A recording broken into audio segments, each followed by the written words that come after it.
Konkan petroglyphs.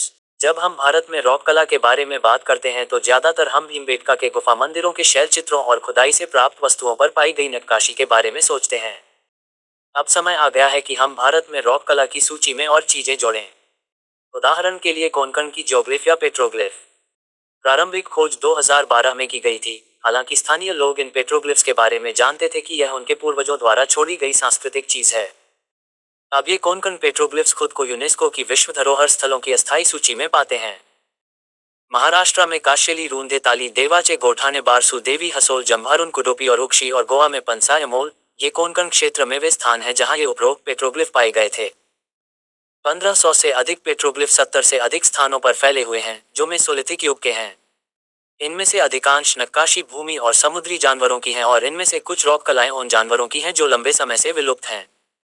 सभी Konkan petroglyph में से सबसे बड़ा काशेली महाराष्ट्र में पाया गया एक हाथी है जिसमें हाथी की नक्काशी के अंदर लगभग 70 से 80 अन्य जानवर खुदे हुए हैं।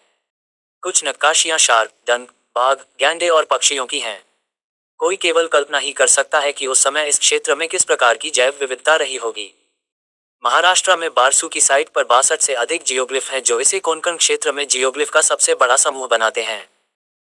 हालांकि इनमें से किसी भी कोंकणी साइट पर किसी भी नक्काशी में शिकार का चित्रण नहीं किया गया है। बारसू में एक व्यक्ति 2 बाघों के साथ उसकी ओर छलांग लगा रहा है।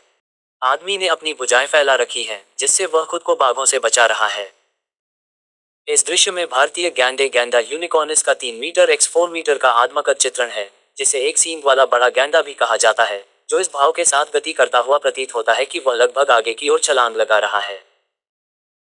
खुली चट्टानी सतह पर एक मानव आकृति की अकेली नक्काशी कला की दृष्टि से अस्वाभाविक लगती है, लेकिन इसके चारों ओर अजीब चुंबकीय शक्ति के बारे में क्या कहें। ये चुंबकीय विक्षेपण निश्चित रूप से असामान्य है।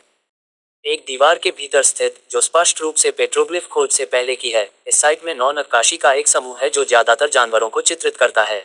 हम निश्चित रूप से यह नहीं जानते हैं कि जब ये पेट्रोग्लिफ बनाया गया था तब क्या गैंडे वास्तव में कोंकण के परिदृश्य में घूम रहे थे।